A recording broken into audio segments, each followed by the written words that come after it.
All right, thank you, everyone. How many of you can hear me well? Give me 777. Okay, every participation, every response you guys give is very important because I need to know if I'm lagging or not as well. Okay, so how many of you here know me personally? Put a Y. Y means yes. Anyone knows me? Put a Y. Y. Okay, Y. Okay, Y. Okay, so today we're going to talk about your liver health.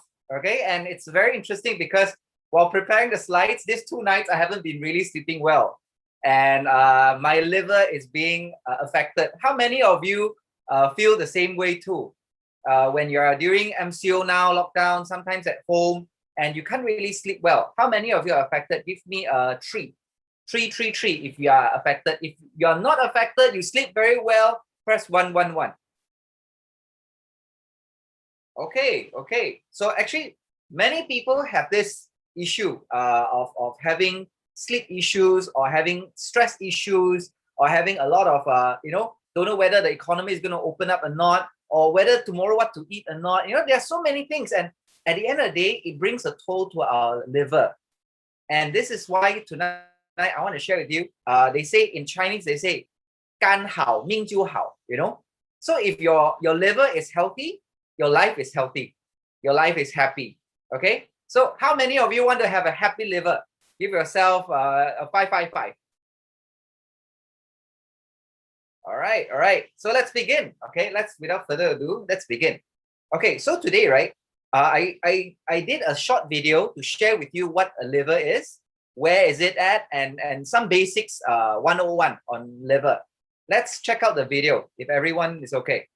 Ready for the video? Give me a thumbs up. Okay, thank you. There's a factory inside you that weighs about 1.4 kilograms and runs for 24 hours a day. This is your liver, the heaviest organ in your body and one of the most crucial. This industrious structure simultaneously acts as a storehouse, a manufacturing hub, and a processing plant. And each of these functions involves so many important subtasks that without the liver, our bodies would simply stop working. One of the liver's main functions is to filter the body's blood, which it receives in regular shipments from 2 sources. The hepatic artery delivers blood from the heart, while the hepatic portal vein brings it from the intestine. This double delivery fills the liver with nutrients that it then sorts, processes, and stores with the help of thousands of tiny internal processing plants known as lobules. Both blood flows also deliver the oxygen that the liver needs to function. The blood that is received from the intestine contains carbohydrates, fats, and vitamins and other nutrients dissolved in it from the food you've consumed. These must be processed in different ways. In the case of carbohydrates, the liver breaks them down and converts them into sugars for the body to use as energy when the filtered blood is sent back out. Sometimes the body has leftovers of nutrients that it doesn't immediately require. When that happens, the liver holds some back and stacks them in its storage facility. This facility works like a pantry for future cases when the body might be in need of nutrients. But the blood flowing into the liver isn't always full of good things. It also contains toxins and byproducts that the body can't use, and the liver monitors these strictly. When it spots a useless or toxic substance, it either converts it into a product that can't hurt the body or isolates it and whisks it away, channeling it through the kidneys and intestine to be excreted. Of course, we wouldn't consider the liver a factory if it didn't also manufacture things. This organ makes everything from various blood plasma proteins that transport fatty acids and help form blood clots, to the cholesterol that helps the body create hormones. It also makes vitamin D and substances that help digestion. But one of its most vital products is bile. Like an eco-friendly treatment plant, the liver uses cells called hepatocytes to convert toxic waste products into this bitter greenish liquid. As it's produced, bile is funneled into a small container below the liver, called the gallbladder, before being trickled into the intestine to help break down fats, destroy microbes, and neutralize extra stomach acid. Bile also helps carry other toxins and byproducts from the liver out of the body. So as you can see, the liver is an extremely efficient industrial site, performing multiple tasks that support each other. But such a complex system needs to be kept running smoothly by keeping it healthy and not overloading it with more toxins than it can handle. This is one factory we simply can't afford to shut down. Okay, how many of you like that video? Give me a 333. Okay, I believe that this is something that many people overlook, because even though that we know that our liver does so many things, but also it also gets a lot of damage, a lot of hits and bruises every day. Okay, so do you know that actually in our liver there are 500 different functions? 500. Okay, you think the 300 movie is very king, right? This is 500. The liver is more king. Okay, so you have to understand one thing. If you know that your liver plays such an important role, and of course the largest organ, of course, is your skin, but the second largest organ is your liver.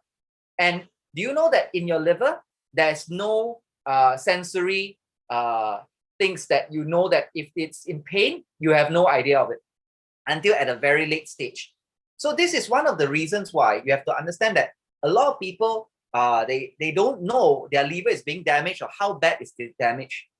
And even it's being damaged, the good news is if you damage less than 60 or 50 or 40% of the damage, your liver can actually grow back the exact same. That means if your liver is less than 50% damage, you cut it off. You can grow another exact liver out, then you have two livers. Okay, this is how liver transplant works as well anyway. So it's very interesting that our liver can really regenerate, but we're going to talk about today about the few factors that cause it to have more damage. Oh, and as a recap, what does the liver do? Of course, the first thing, it does filters. It filters your blood from toxins. It filters the drugs out from your body. It also filters alcohol and caffeine. So it does a lot of filtering. Okay, if you see the slides. Then second, of course, it stores several important vitamins. And all these vitamins that they store, like vitamin D is for immunity, right? Like iron is to create blood, right? And all these things are in releasing them into the blood when they are needed. The third is, of course, processing many substances. The things that we eat in, it processes fat, carbohydrate, protein, cholesterol, nutrients, many other things, and they convert them into energy. And the last thing, of course, it produces albumin. Albumin is actually something that it carries in your liquid. It carries liquid inside your cell. So it doesn't let the liquid leak out. So this is very critical. Red blood cell, of course, is also very critical because it transports, brings nutrients around and oxygen around the whole body as well. And bile, like just now it says, it actually helps you break down the fat. It actually sometimes even helps you to fight bacteria and viruses. There are so many functions of it. So all this liver function, all in one department, all in your liver department. Now, the thing is this, how many of us know what are the risks that is related to us? Because a lot of people say, well, my liver, since it's so good at regeneration, I don't need to worry, what? Correct? You know, I can continue to damage it and it's still fine, right? But actually, in real fact, this is the statistics shown from Malaysian, that the fifth most common cancer in men and the ninth most common occurring cancer in women. And this is studied in US, but Malaysia itself, Malaysia is the fattest country in Southeast Asia, right? No, now in Asia already. And actually, right, the risk of fatty liver is 31% amongst all Malaysians. That means out of 3 people, there will be 1 person that will have fatty liver issue. Do you know that sometimes even fatty liver doesn't mean that the person is very fat, only gets fatty liver. Sometimes people that are slim, skinny, they also get fatty liver. How many of you know what I'm trying to say? Give me a 222. Okay? All right. So to go on, let's talk about the type of liver disease. Okay? The type and causes of liver disease. Of course, we mentioned about fatty liver, which we're going to talk about it later. Non-alcoholic steatohepatitis. This one is actually not because of alcohol. Okay? So anything that causes your body, for example, having a lot of processed food, a lot of over medication, alcohol, chronic or viral hepatitis A, B, and C. All this autoimmune hepatitis, that means your body is fighting itself. And also hemochromatosis, That means this is inherited one. Or Wilson disease, rare excessive copper storage in the liver. All these are all the type of disease in our liver that we don't know. And we don't know which one is the one that occurs. But I want to share with you today, what are the causes? Are you interested to know about the causes that will cause every one of this to take off? Of course, other than the inherited ones that is in your genetics, that is another story that I'm going to talk at the last part. Okay? So, what causes our liver health? First thing we mentioned about is what? Having a lot of processed food, high fat, high sodium. How many of you nowadays understand that eating a lot of, for example, not in particular, but nowadays, fried chicken, Korean fried chicken, there's so many types of fried chicken, correct? Are they high fat or high sodium? Yes. And actually, it's very, very common for people nowadays. Not just that, everything that we are taking now, a lot of them are very, very processed already. Multiple times of cooking, multiple times of high heat exposure, multiple times of multi-chemical involvement. Agree? Then second, of course, is what? Alcohol intake. This one also affects the liver. Third, stress. Okay. You know, sometimes when we talk about stress, right, there are many different levels of stress also, correct? But one of it is also from the excessive workload or the environment stress. For example, there's stress from noise. How many of you know that there's stress from noise? Some people, if they work or they live near a factory or a work site, or just your neighbor is doing, what do you call that? Modifications to the house, renovation, and you cannot sleep well. How many of you feel that? Right? Yeah. So this is one of the things that all these are the excessive workload that it's around our environment that's causing it. So the next one, of course, is lack of sleep, like me. These 2 days, I'm preparing all these things and so many data to crunch, and I have not enough sleep.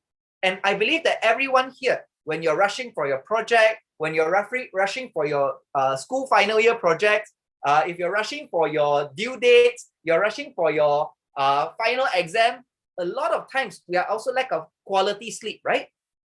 Auditing also, yes, of course. And also nowadays, not just first-hand smoke, second-hand smoke, sometimes third-hand smoke also got. What do you mean by third-hand smoke? First-hand smoke is people smoke, right? Second-hand smoke is people that smoke, then you breathe, right? Third-hand smoke is that when you're in a smoky environment, you get it on your clothes and you bring it back home. And your wife or your children or your father or mother or grandparents are also absorbing it. That is even third-hand smoke, you know what I mean? And excessive medication or long-term medication, yes. And this is also happening nowadays. Many, many people are dependent on medication. And this is one of the things that will cause very, very bad effects on the liver. And of course, the environmental toxins. We call it xenobiotics. Or why we call it all this is because xenobiotics is the things that will cause even a fake hormonal distress in our body. It will cause a lot of hormonal type of cancer as well. So nowadays, right, a lot of situation that we're living in, we have no control over the environment, especially when living in the city, right?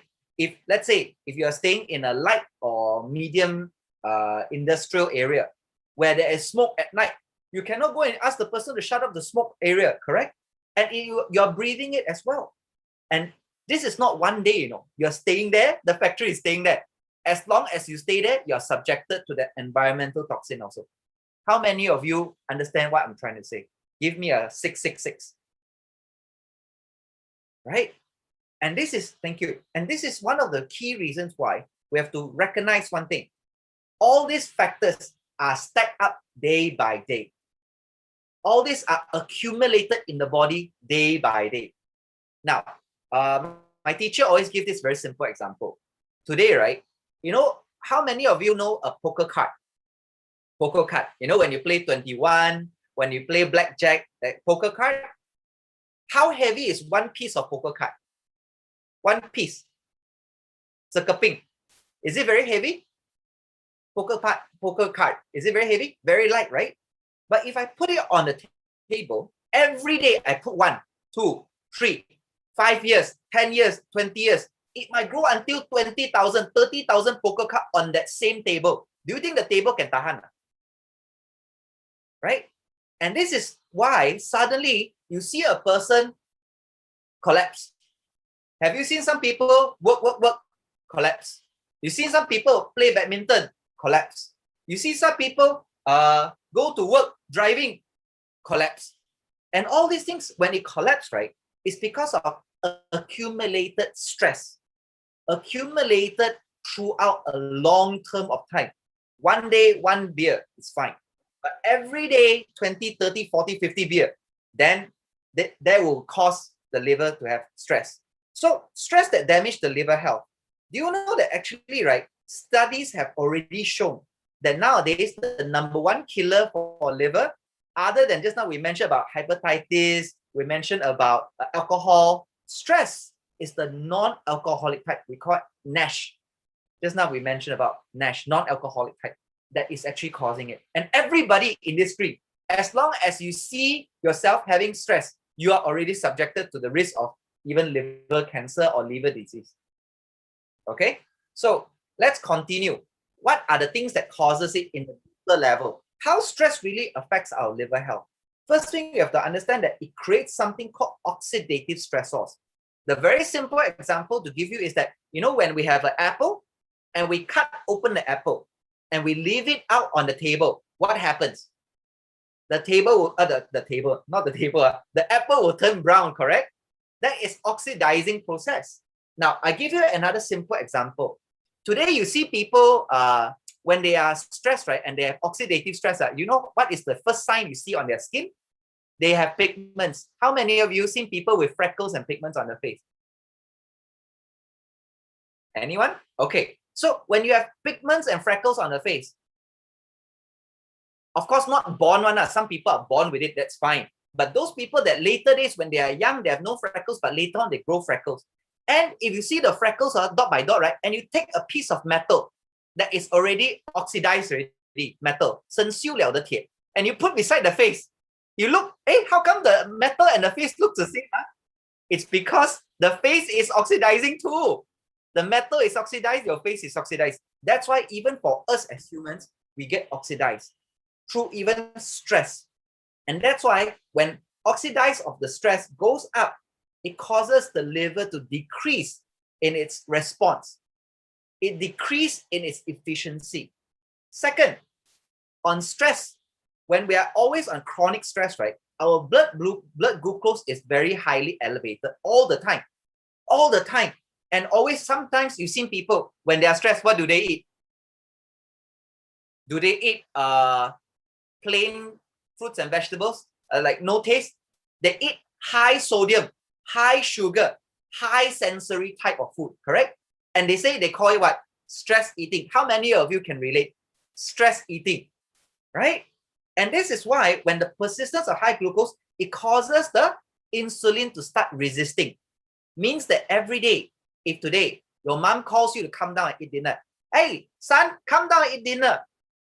Normal tone is fine. Son, come down and eat dinner now. Then of course you are stressed, right? But if every day your mom, hello, come down and eat dinner now. Hello, come down and eat dinner now. You come down and eat dinner every day, also get shouted. You also say, I don't care lah, she's like that one lah. How many of you understand what I'm trying to say? Right? And when you are like, I don't care already, she's like that one lah. That's why insulin resistance. That's why your body is now resisting to sugar management, sugar tolerance or sugar management. And that's why it causes people to slowly develop metabolic syndrome or type 2 diabetes. And this is why it causes the liver to have burden as well. So you can see, even such a small thing as stress, no matter it's on the oxidative side or also on the insulin resistance side, you can see it is very, very critical that it causes liver damage. Next, what do we say? The second type, of course, bad sleeping habits also can cause liver damage. You know, in traditional Chinese medicine, they have this thing called the master body clock. Okay? And the master body clock says that from 11 to 3 a.m. Sorry, wrong side. 11 to 3 a.m. Yeah, 11 to 3 a.m. 11 p.m. to 3 a.m. is the best time for you to rest your liver and gallbladder. This is the best time to rest. But how many of us during this time, 11 to 3 a.m., is still swiping Shopee, is still swiping Facebook, is still swiping TikTok, is still looking at news, is still watching Facebook, YouTube, right? And all these are the things that is keeping us from really having time to really detox our body properly, letting the liver rest properly. And this is one of the things that you will stage up for chronic diseases like also diabetes and obesity as well. So sometimes if you notice people that cannot slim down, you check out if their sleeping is good or not. You check out, are they sleeping early or not?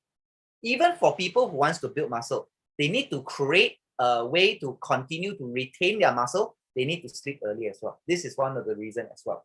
Okay. Third thing, of course, like I mentioned before, high fat, high sugar, alcohol consumption, all these things. You see, you can cause the liver to actually cause it to start to sound a siren. You see that? All these things are the bad diets that will damage the liver in long term as well. Now, the next thing I'm going to talk about is, of course, the chemical toxins to liver. So just now we talk about is the habit that we can control, right? Now, some of this, the next I'm going to talk about is things that we cannot control. Of course, alcohol you can control. Do you know actually a person, right, can maximum take 30 grams or 30 ml of alcohol per day, maximum. And for men and women, right, they have different tolerance of alcohol. I'm not asking you to try. I'm not asking you to challenge yourself. How much can I challenge myself to get more alcohol or not? But I'm just trying to tell you, this is a maximum that the body can take. And if today, 30 ml only, 30 ml of alcohol substance. That means, of course, if you take beer, there will be water, there will be all this substance there, but the alcohol substance inside is 30 ml maximum. So we have to understand one thing. If today it is more, can the liver handle? Yes, you can. But if your liver is subjected to everyday excessive, every day you enjoy, every day you need to have, every day you are addicted to it, then that is an issue, right? Same thing with medication. Of course, we know that medication nowadays, keep the doctors away. I don't think alcohol will keep the doctors away, but you keep the doctors coming near to you because you need to go and see him very soon, okay? Now, over medication and long-term medication is also one of the issues. How many of you seen people that they are taking gout medication, they are taking diabetic medication, they are taking high blood pressure medication, and it's for long-term as well? Already we mentioned before, in Chinese they say, 吃药就三分毒. You know, all these things that is not natural to the body will take time to break down and also to excrete it out from the body. And this is the reason why nowadays, if you are long-term on medication, you have to learn also how to do detoxifying for your body. Again, I repeat, the liver does not need you to purposely go and do detox because the job is well done by the liver itself already.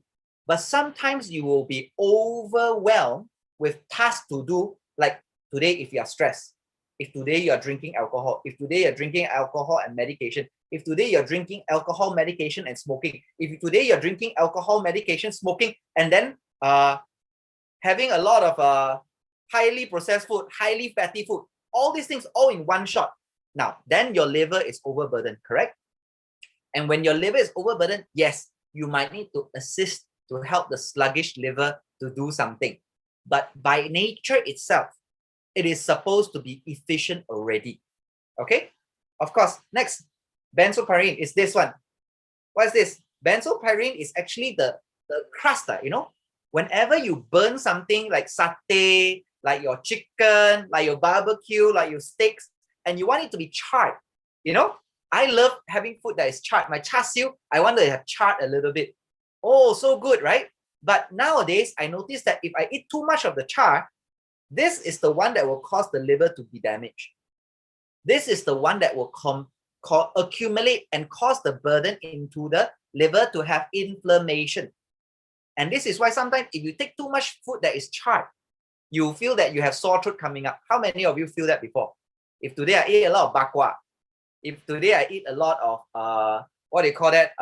Roast chicken until black can, you know, to make it crunchy one, or roast the bread to make it brown, you know, to make it black. So all these are the excessive carbon that is in the body that will cause the body and the liver to have the extra burden. Okay, aflatoxins. Aflatoxins is what? Okay, let me show you what's aflatoxins. Aflatoxins is actually from your corn, from your peanuts. all these things, right, when they are actually, it's a family toxin of a fungi of an agricultural crop. That means in your corn or in your nuts, if it's not processed properly or it's not clean and it's fungal infection, then at the end of the day, it will cause your liver to be damaged also. So this is something that is accumulative, but a lot of people are not noticing it because nowadays, again, when you buy nuts, you don't really care, right? Do you inspect nut by nut before you eat it in? A lot of people, while watching movie, just pop the nuts in. How many of you know what I'm talking about? They love to eat the nuts like, wow, very nice, very nice. But they forgot if actually inside the damage by aflatoxins can be occurrence as well. So I'm not asking you to stop taking corn or taking nuts, but I'm asking you to be very, very prudent into checking out whether your nuts and sauces is it clean or not, is it cooked thoroughly or not, and all these things. All right. Next, of course, is pesticide residue. Pesticide residue. A lot of people say, Gerald, nowadays I always eat organic one. How many of you know how much is the price of organics? Right? Do you know organic apple, organic green apple can go up as high as 5 ringgit to 7 ringgit per piece. Some even 10 ringgit per piece. Whereby if you buy normal ones, maybe cost only $1, $1.20, or even 80 cents if you can get small and Granny Smiths, right? So the pesticide residue, even also in our processed meat. And this is the one that we talk about, the xenobiotics, right? That is causing a lot of body to respond in a hormonal or a fake hormonal overdrive. Hormone overdrive can cause spiking in also cancer development. And this is why when you take too much of processed food, because you don't know what is inside. And also nowadays, if you eat a lot of patties or whatever, and you don't know where the sauce is from, they give a lot of excessive parts, whereby those parts are not meant to be eaten, but they grind it in anyway to make the volume. And you can get cheap ones. Wow, very nice. Nowadays, you know, especially during MCO, you don't know where the food is coming from. How many of you know what I'm trying to say? This is very, very scary, right? And of course, nitrate. You know, last time I used to send my clothes to do a lot of dry cleaning. And this nitrate, right, is actually one of the key ingredients in your dry cleaners. It smells very nice, a hint of smell. Even a lot of soap powders, a lot of processors, chemicals, they have this kind of nitrate inside. Nitrite inside that will actually cause the body to be also causing the body to have a lot of free radicals. Free radicals will relate to inflammation in the body. And that's why when it's inflamed, again, what happened to the apple will happen to your body as well. Okay, and of course, carbon tetrachloride. This one is also found in, industrial areas or industrial works. Like for example, sometimes when you buy your furnitures, or sometimes when you buy a new furniture, mainly furniture and chemical gases that is from new stuff. Do you know they have a certain smell? How many of you experienced that before? When you buy new certain furniture or a new bed sheet or something, they have a certain chemical smell. Yeah, that is also traces of carbon tetrahydride. All right, tetrachloride. The last thing we talk about is hepatitis. Now, this is not the toxin. This is not the stress. This is not the diet. This is about viral versions.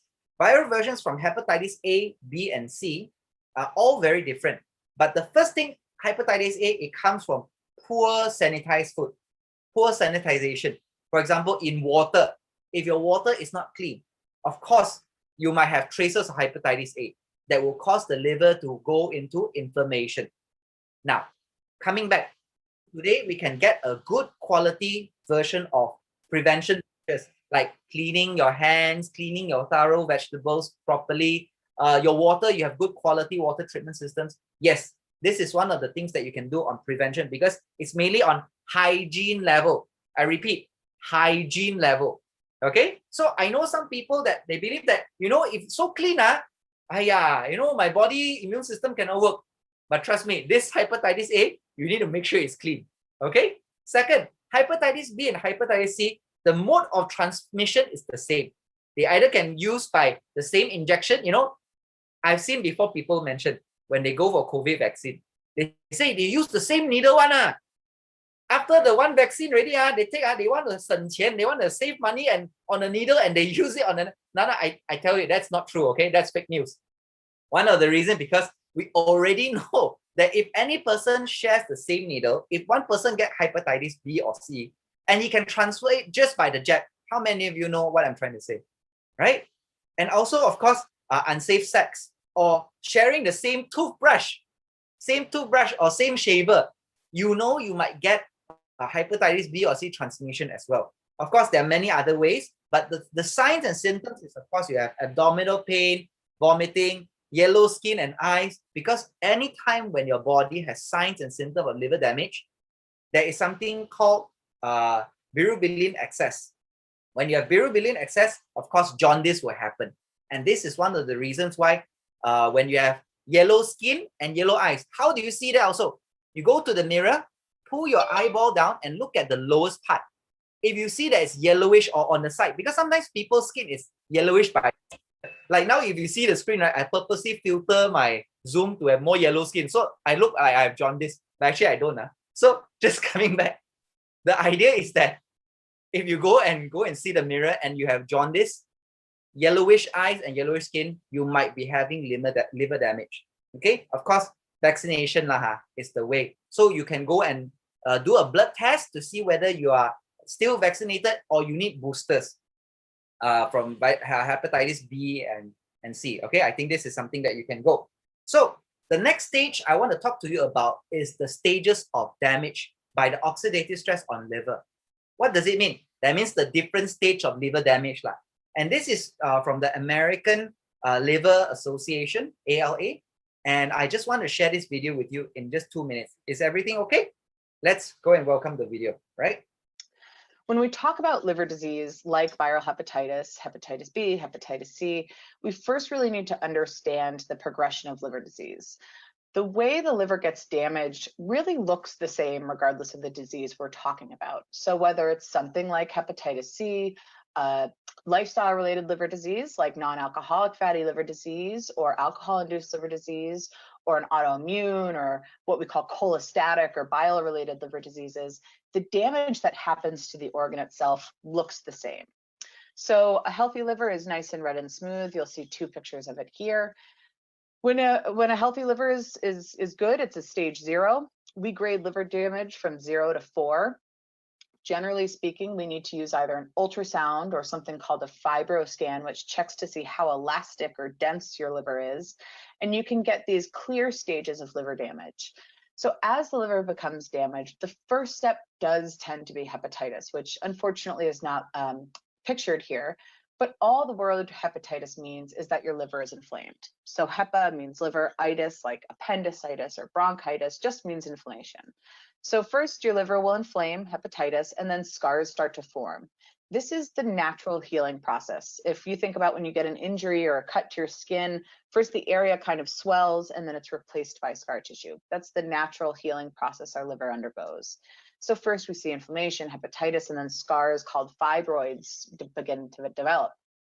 As someone enters into fibrosis, these scars can become more and more expansive throughout the liver, cover more of the healthy liver cells, and actually replace those healthy, hardworking liver cells. So stages 1, 2, and 3, we're in this place of fibrosis. And the great thing about that is that fibrosis can be reversed. So if you're able to get diagnosed with liver disease in, say, stage 2 or stage 3, remove whatever that underlying cause is, say it's hepatitis C, you cure the virus, you give your body some nice healthy time, the liver will actually be able to regenerate fully back to a healthy liver. The liver is incredible in its regeneration. We can actually cut a liver in half and get 2 livers out of it, which allows us to do live liver transplants. But the healthy liver and even a damaged liver is able to regenerate and replace healthy functioning cells from where those scar tissues are building. However, sometimes that damage just happens faster than the liver can regenerate. So that's when we step into a stage 4 or a cirrhosis. In stage 4, we are getting to a point where it's going to be tough to kind of backpedal to see any sort of regeneration. Stage 4 is that point of cirrhosis. The thing with cirrhosis, many people hear it and they tend to think about alcohol, But all cirrhosis means is your liver is extremely scarred. You have more scar tissue than actual healthy tissue.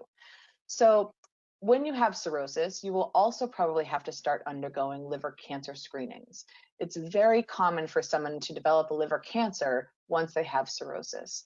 So just keep this in mind as we discuss today these different stages of liver disease: hepatitis, swelling, fibrosis, stage 1, 2, and 3, and stage 4, which is cirrhosis.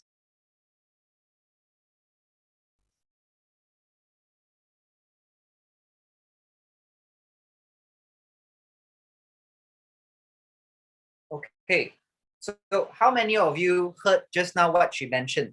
That a healthy liver is like this, right?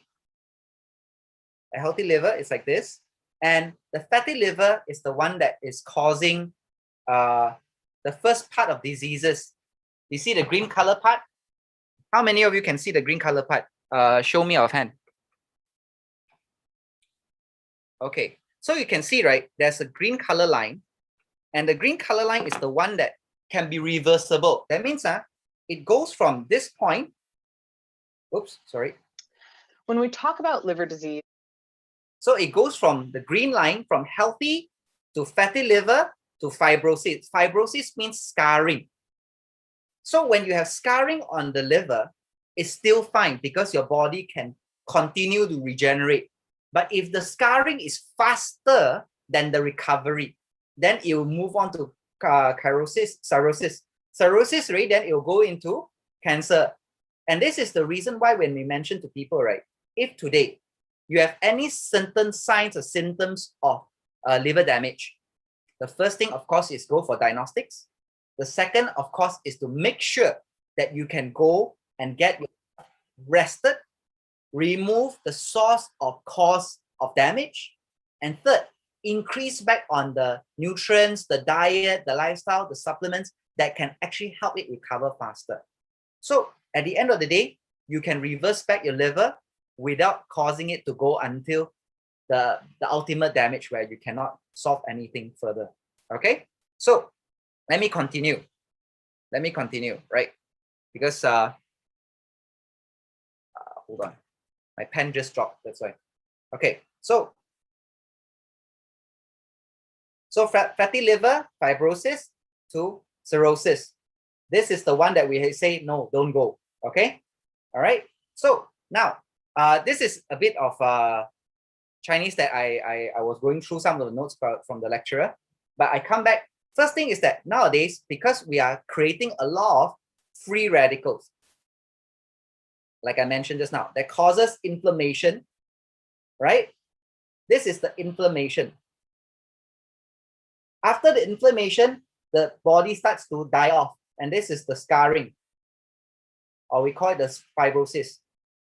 So how do we reverse it? So today, symptoms of unhealthy liver. First thing, of course, you have abdominal pain. Do you have easy bruising? Do you have weight loss suddenly? Is your urine very dark? Loss of appetite. Nausea, always want to vomit. Your stool is very pale, not golden color, pale. Excessive fatigue, very tired every time.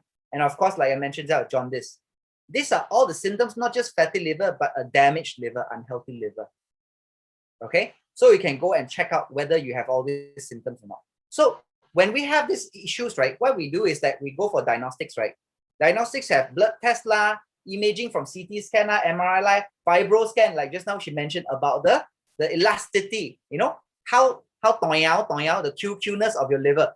The harder your liver, the nearer it is to cirrhosis. But the more it has time to recover. Okay, and liver biopsy, of course, this one is later stage ready, whereby even for cancer sampling, they have to do this. Okay, but today, many people, right, when they are in the hospital, or maybe they go and do their blood test. How many of you go to blood test every year? How many of you go to blood test every year? Give me a 777.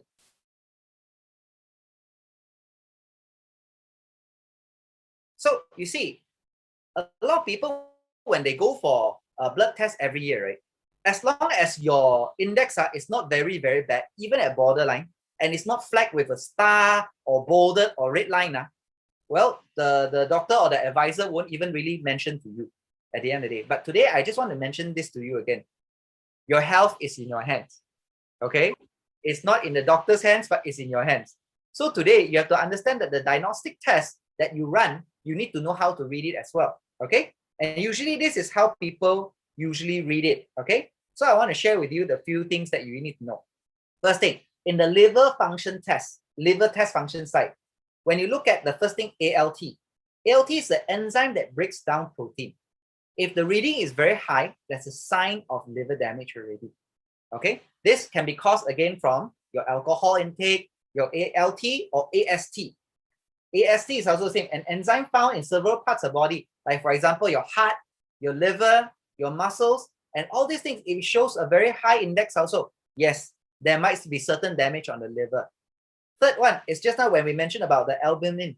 The albumin is the one that, remember I talked about how this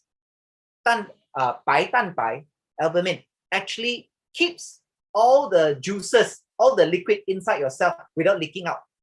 And if today, the two main proteins that is produced by liver is albumin and the total protein test shows a low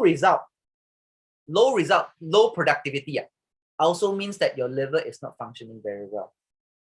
The next one we talk about is the bilirubin test. Remember, red blood cell breaks down, right? It will generate this thing called bilirubin, and it has to clean out by the liver.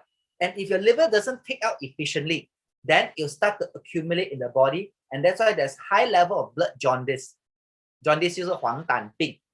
You have this yellow sign in your skin and your eyes, okay? And of course, the GGT test is an enzyme that is tested for higher than normal levels to indicate that your bowel, your bowel and bowel duct is being damaged also, liver or bowel. So it's with either or.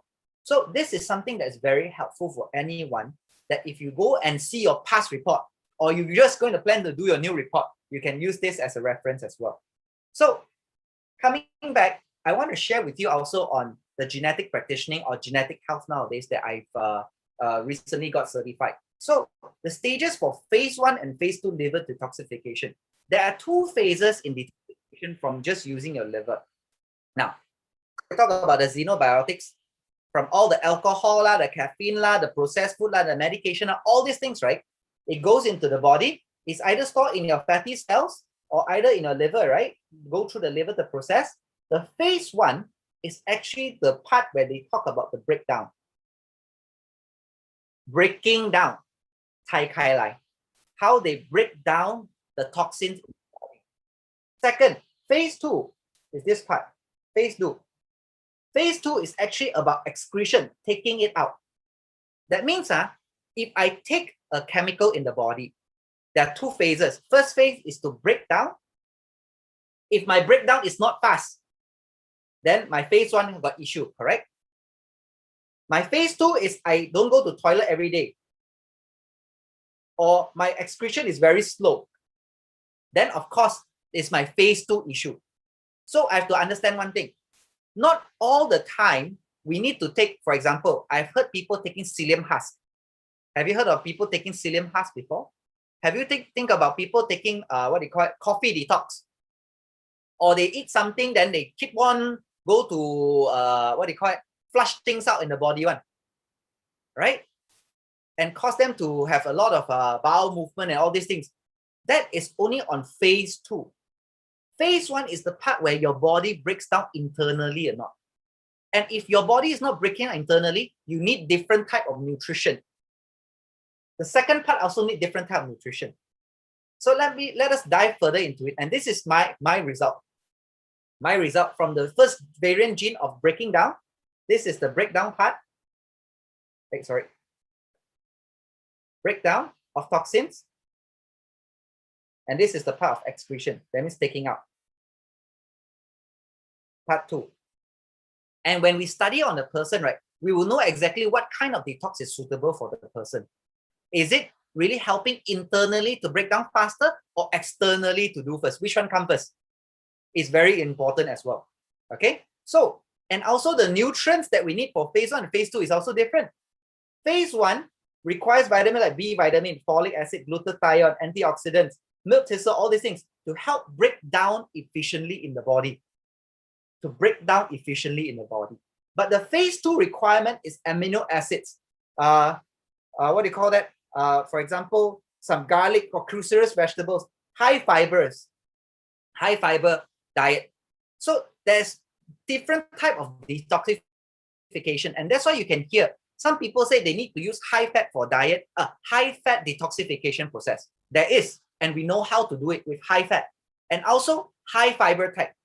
So what are the things that works best for you? We need to do it based on your body condition and based on your genetic condition and makeup. Not everybody fits the same bill.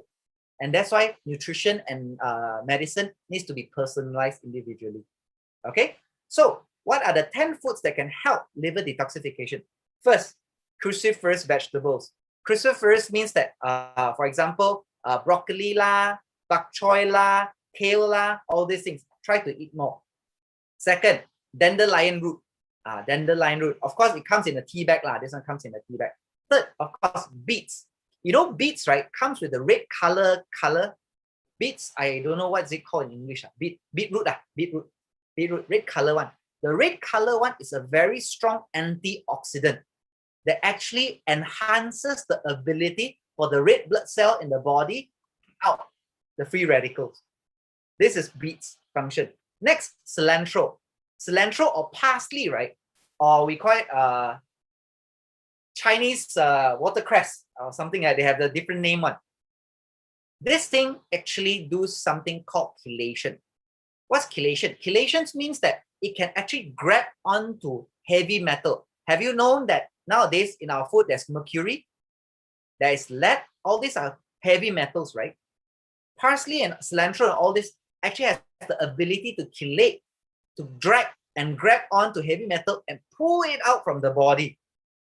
Yeah, this is something very interesting. So in your food, sometimes people say, this is for garnishing only, 白靚one. No, it's not. It's actually very good for your body as well.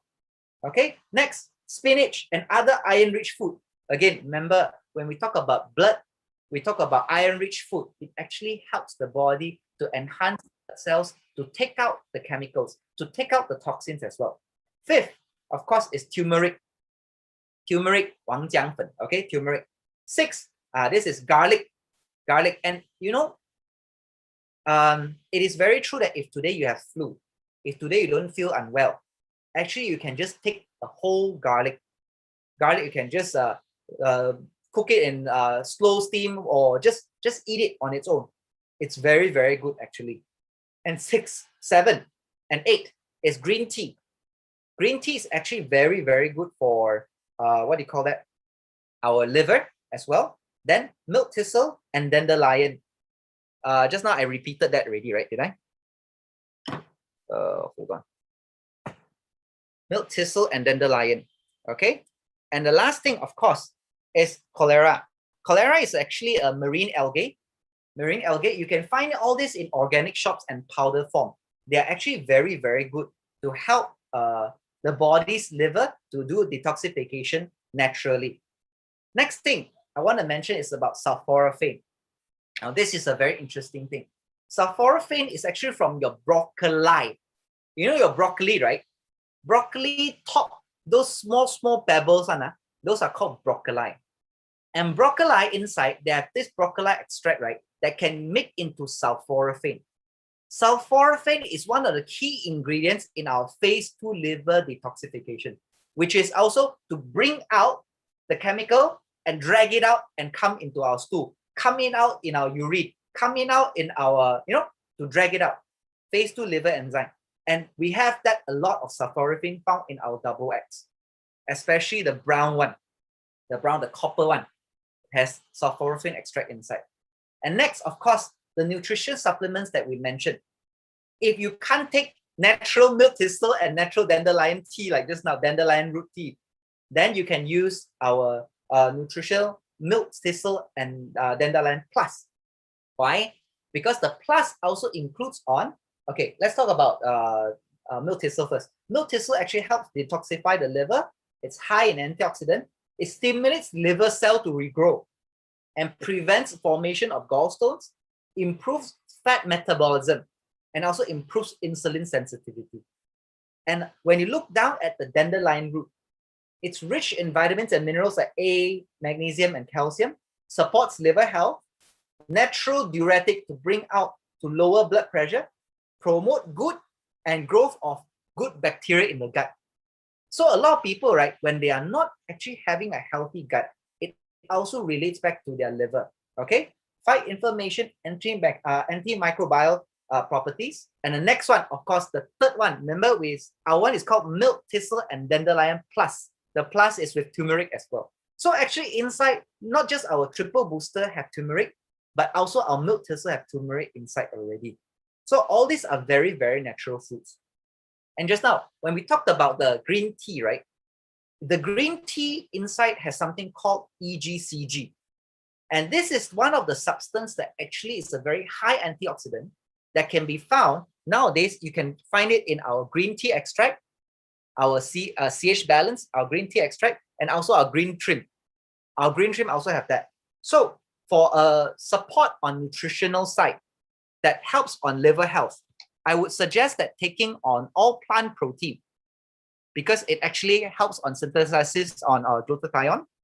Okay. Second, of course, the green tea plus that I mentioned that has the EGCG, high antioxidants. Of course, liver health is milk thistle is the ideal choice. Omega-3 is to reduce inflammation. And of course, your Bio-C, your E, and your A, and coenzyme Q10, all these are to fight the ROS, or we call it the oxidative stress element that will cause inflammation to go up. And next, our multivite double X is because this one is actually help for liver detoxification on phase 2 enzyme. Phase 2 enzyme on liver detox, and also our vitamin B complex for liver metabolism.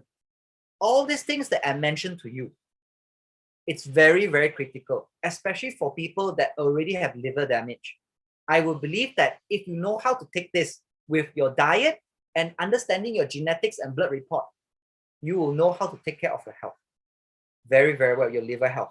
So today, as a conclusion, having adequate sleep, no alcohol drinks or minimize alcohol drinks and smoking, avoid highly sugar, highly processed, highly fat, high heat cooked food, keep a positive attitude because stress is the one that is the yin xing saso, the invincible assassin that you can't tell where they are coming from.